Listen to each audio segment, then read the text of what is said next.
on the gift-giving virtue.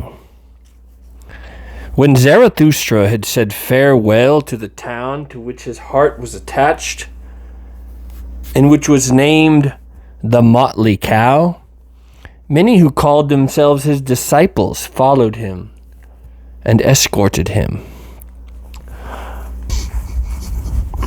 Thus they came to a crossroads. Then Zarathustra told them that he now wanted to walk alone, for he liked to walk alone. His disciples gave him as a farewell present a staff with a golden handle on which a serpent coiled around the sun. Zarathustra was delighted with the staff and leaned on it. Then he spoke thus to his disciples. Tell me, how did gold attain the highest value?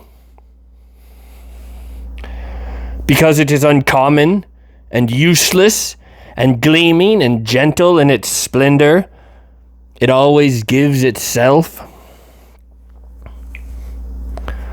Only as the image of the highest virtue did gold attain the highest value. God-like gleam the eyes of the giver. Golden splendor makes peace between moon and sun. Uncommon is the highest virtue, and useless. It is gleaming and gentle in its splendor. A gift-giving virtue is the highest virtue. Verily, I have found you out, my disciples. You strive, as I do, for the gift-giving virtue. What would you have in common with cats and wolves? This is your thirst, to become sacrifices and gifts yourself. That is why you thirst to pile up all the riches in your soul. Insatiably, your soul strives for treasures and gems because your virtue is insatiable in wanting to give. You force all things to and into yourself that they may flow back out of your well as the gifts of your love. Verily, such a gift-giving love must approach all values as a robber. But whole and holy, I call this selfishness. There is also another selfishness, an all too poor and hungry one that always wants to steal. The selfishness of the sick. Sick selfishness. With the eyes of a thief, it looks at everything splendid. With the greed of hunger, it sizes up those who have much to eat, and always it sneaks around the table of those who give. Sickness speaks out of such craving and invisible degeneration. The thievish greed of this selfishness, speaks of a diseased body. Tell me, my brothers, what do we consider bad and worst of all? Is it not degeneration? And it is degeneration that we always infer where the gift-giving soul is lacking. Upward goes our way from genus to over genus, but we shudder at the degenerate sense which says, everything for me. Upward flies our sense. Thus it is a parable of our body, a parable of elevation. Parables of such elevations are the names of the virtues. Thus the body goes through history, becoming and fighting. And the spirit, what is that to the body? The herald of its fights and victories, companion and echo. All names of good and evil are parables. They do not define, they merely hint. A fool is he who wants knowledge of them.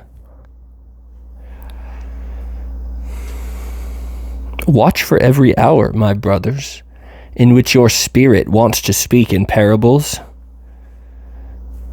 There lies the origin of your virtue. There your body is elevated and resurrected.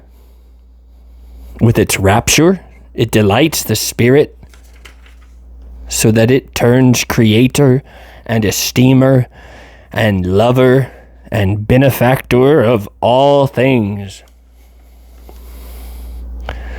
When your heart flows broad and full like a river, a blessing and a danger to those living near, there is the origin of your virtue.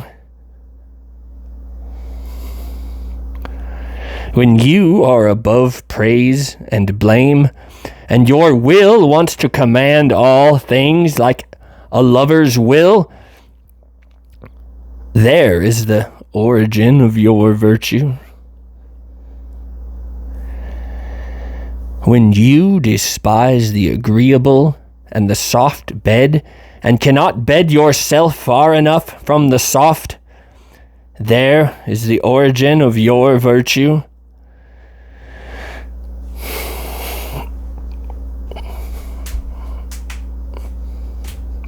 When you will with a single will, and you call this cessation of all need necessity,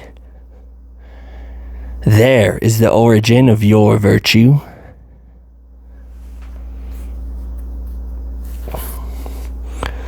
Verily, a new good and evil is she. Verily, a new deep murmur, and the voice of a new well. Power is she, this new virtue. A dominant thought is she, and around her a wise soul. A golden sun, and around it the serpent of knowledge. Here Zarathustra fell silent for a while, and looked lovingly at his disciples.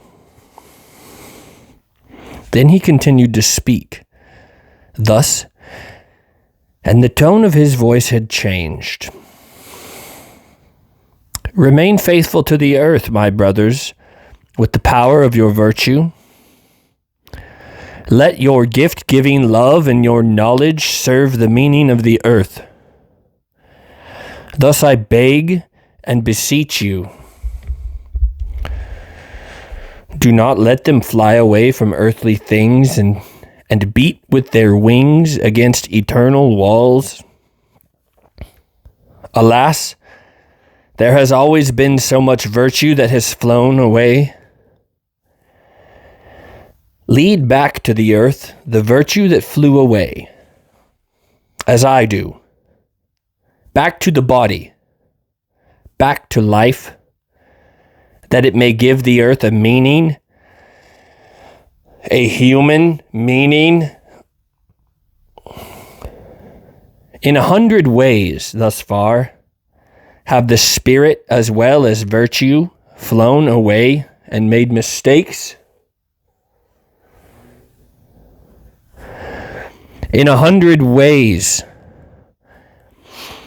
Alas, all this delusion and all these mistakes still dwell in our body. They have there become body and will.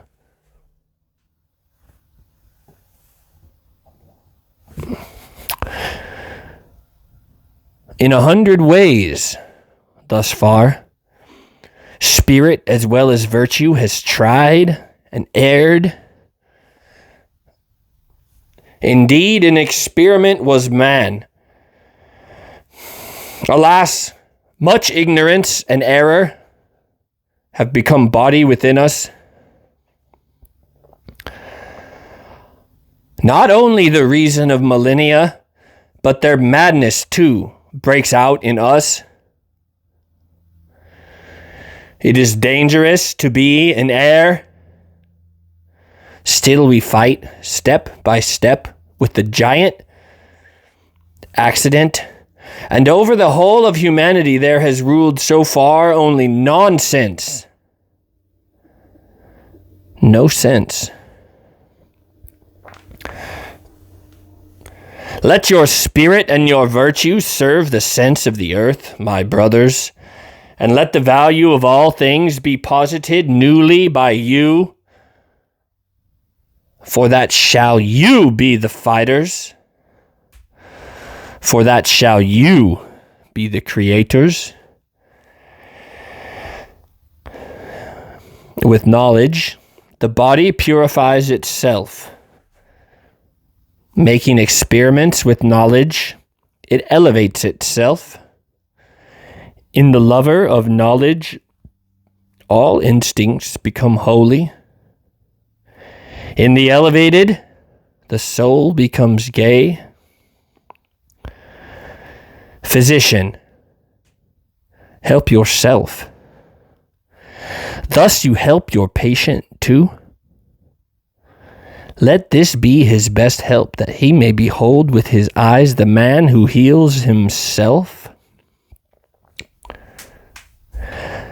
There are 1,000 paths that have never yet been trodden, 1,000 healths and hidden isles of life. Even now, man and man's earth are unexhausted and undiscovered. Wake and listen, you that are lonely.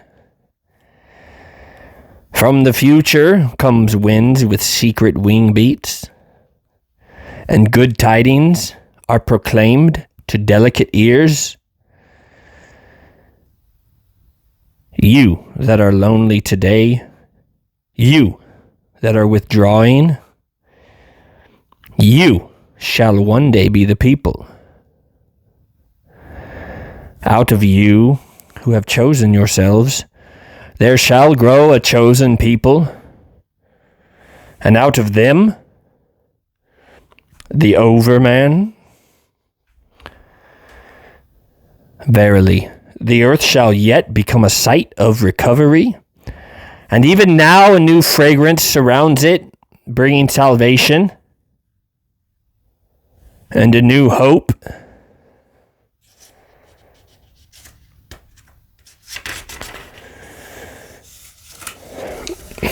When Zarathustra had said these words, he became silent. Like one who has not yet said his last words, long he weighed his staff in his hand, doubtfully. At last he spoke thus, and the tone of his voice had changed.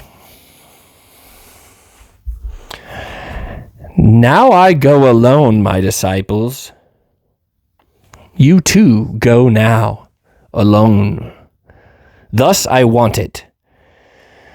Verily I counsel you. Go away from me and resist Zarathustra. And even better, be ashamed of him. Perhaps he deceived you. The man of knowledge must not only love his enemies, he must also be able to hate his friends. One repays a teacher badly if one always remains nothing but a pupil. And why do you not want to pluck at my wreath? You revere me, but what if your reverence tumbles one day? Beware lest a statue slay you. You say you believe in Zarathustra?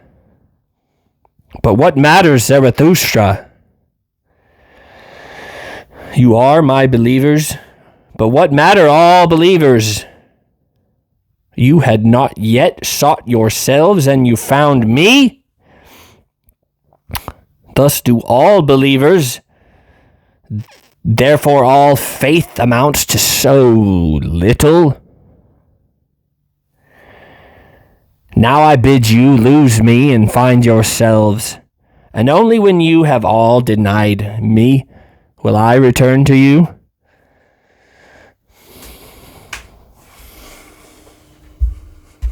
Verily, my brothers, with different eyes shall I then seek my lost ones. With a different love shall I then love you. And once again you shall become my friends and the children of a single hope. And then shall I be with you the third time, that I may celebrate the great noon with you. And that is the great noon when man stands in the middle of his way between beast and overman, and celebrates his way to the evening as his highest hope. For it is the way to a new morning. Then will he who goes under bless himself for being one who goes over and beyond. And the sun of his knowledge will stand at high noon for him. Dead are all gods. Now we want the overman to live. On that great noon, let this be our last will. Thus spoke Zarathustra.